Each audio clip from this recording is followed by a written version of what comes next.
ไปซอกแดกแซ่บวันนี้กูจะพางไปห้านหนึ่งเปิดใหม่ห้านกินแซ่บเปิดใหม่เจ้าของเดียวก็รีแลกซ์อยู่ใส่ก็จะว่าอยู่แถวต้นหน้าผับตาเก่าเขาอย่างนั้นนะแล้ว50เตียงวะคอยพุ่นต้องน่าจะประมาณเท่านั้นเขาเปิดใหม่กูก็บ่ได้เป็นอุดหนุนเขาจะเพื่อรอมึงก่อนก็เจ้าของเดียวก็รีแลกซ์กูก็ลื่นอยู่เลยเจ้าของนี่แหละ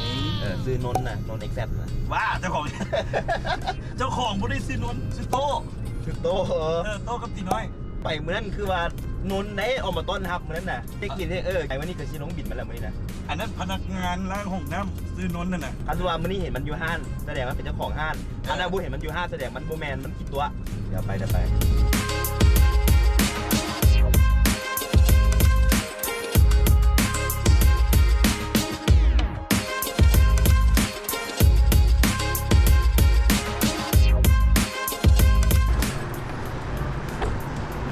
้าบ้านนั่นอย่างก็เจ้าของห้านน่ะคือนนเอ็กแซปอ่ะฮะเจ้าของห้านซื้ออย่างก่อนนนเอ็กแซปแม่แหละหุ้นใหญ่เลยมาเอาไปไม่เป็นเข้าปกติจะเข้าแบบเก็บเงินบัดเดียวโอ้อันนี้ไม่ใช่ขอขายชานมไข่มุกสูตรพิเศษไข่มุกแซ่บคือห้านอื่นนั่นครับใช่ปะยากเว้ย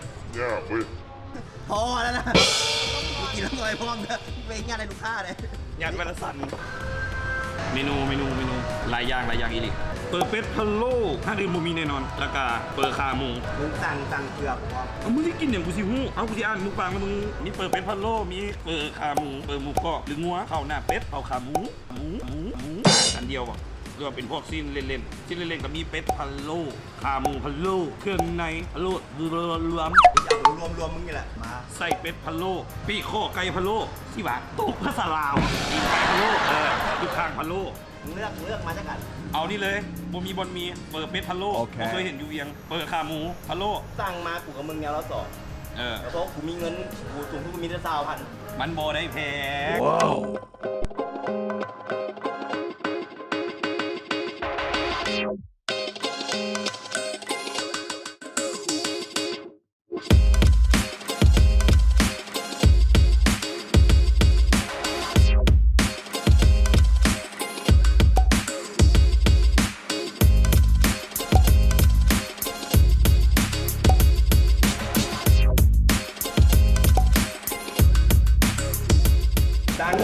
กินเนี่ยจ่ายพร้อมเมนูก่อนมีอย่างเนี้ยเปิดหมูเน้นตอนยืดปริมาณหลายครับคำแรกเลยตรงบ่ต้องอ้อม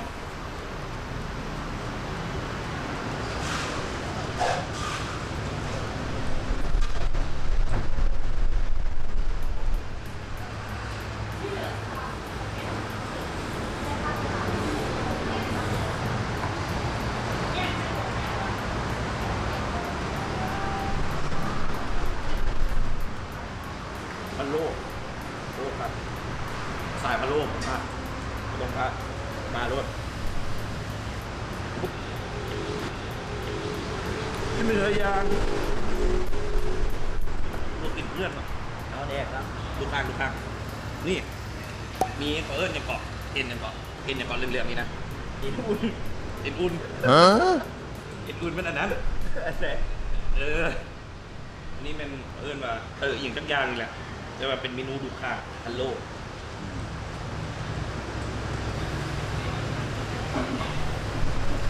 ผมยำให้เราตัวเองเลยเพื่อดีไปดีแซ่บ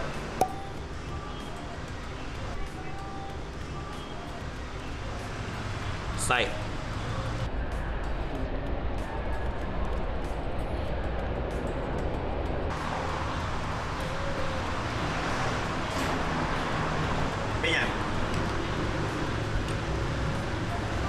ลืมเจ็บประดงเดียวแซ่บใส่อย่างวะใส่เป็ด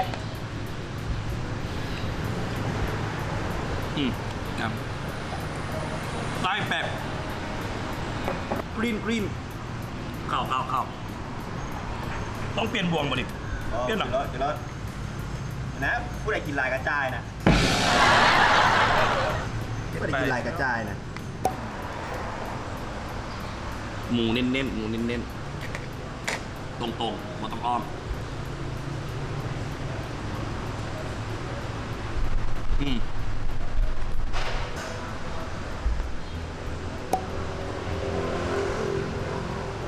งๆบ่ต้องอ้อมบ่ใส่แจววันนี้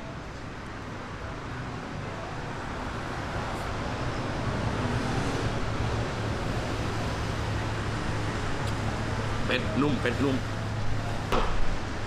แล้วหมูกินตัวนี้ก็ได้เหมือนกัน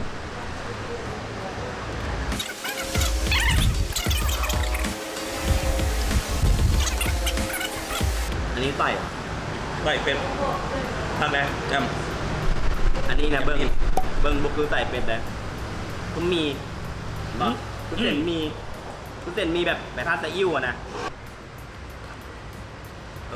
โอ้คือมึงไม่ได้กินข้าวมาด่วนนะ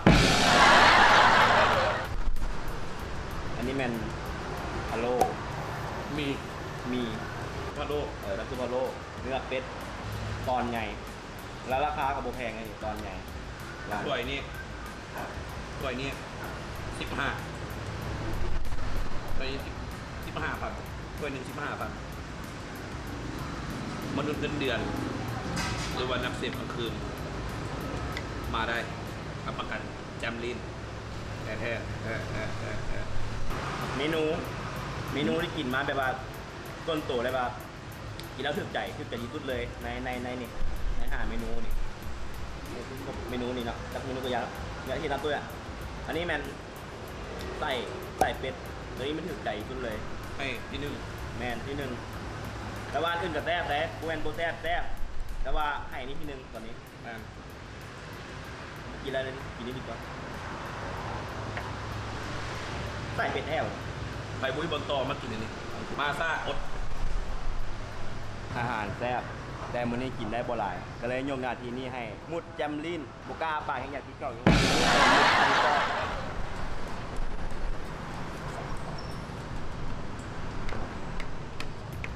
อันนี้เป็นยังไงแตกต่างจากอาหารอื่นบ่ หมูนุ่มคนที่มัก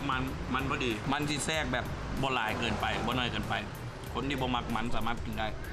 เพลงกับมวลน้ำกระแซบมาลองได้อยู่ใส่ก่อนห้านอยู่โพนสว่างข้างๆครับเทคสตาร์เก่าเรือบอลควันลำสตาร์เก่า ต้องห้องเลยนะ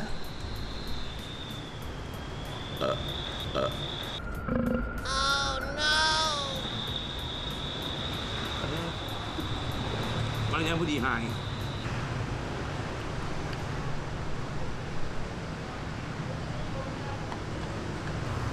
หมดเรียบร้อยเต็มทีแซ่บอันนี้แนะนำห้ามกินแซ่บ150เตียงทางขึ้นไป150เตียงลองแซ่บเมนูแนะนำเลยเด้อมื้อนี้กินมานี่ลองแล้วไก่เป็ดพะโล้แจมลินสุดแล้วก็ดูข้างนะกับแก้มเบาๆเป็นพวกเฟอร์พวกเส้นสุดแล้วได้คนหมักแต่ว่าทางแท้ๆก็ต้องเป็นเฟอร์เป็ดพะโล้ตีนเน้นๆกันตอแผ่นหนาเป็นหนาย่ำแบบนะตอนนี้ก็สิเตรียมไปเรียกละอิ่มเจอกันได้ ยังยิกไม่สิกับล่ะนี่ยังก็ชาลม ยังวะเอาแซ่บๆมาหนึ่งแนะนำ ตาได้ว่ะ ตาไต้หวันแนะนำเลยบอกแจมแท้ไม่ค่าเบโซบอีกเดี๋ยว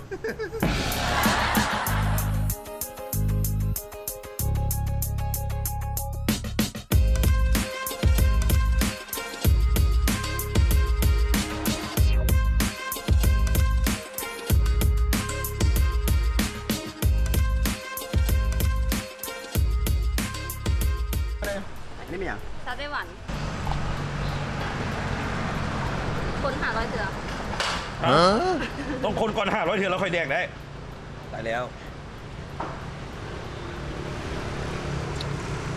ไข่มุกเป็นอะไร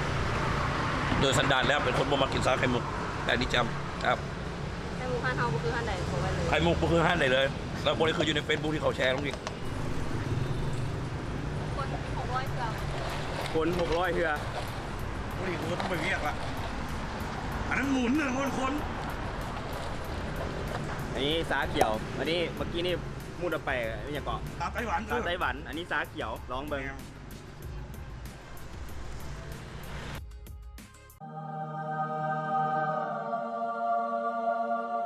มึงเป็นโฆษณาคน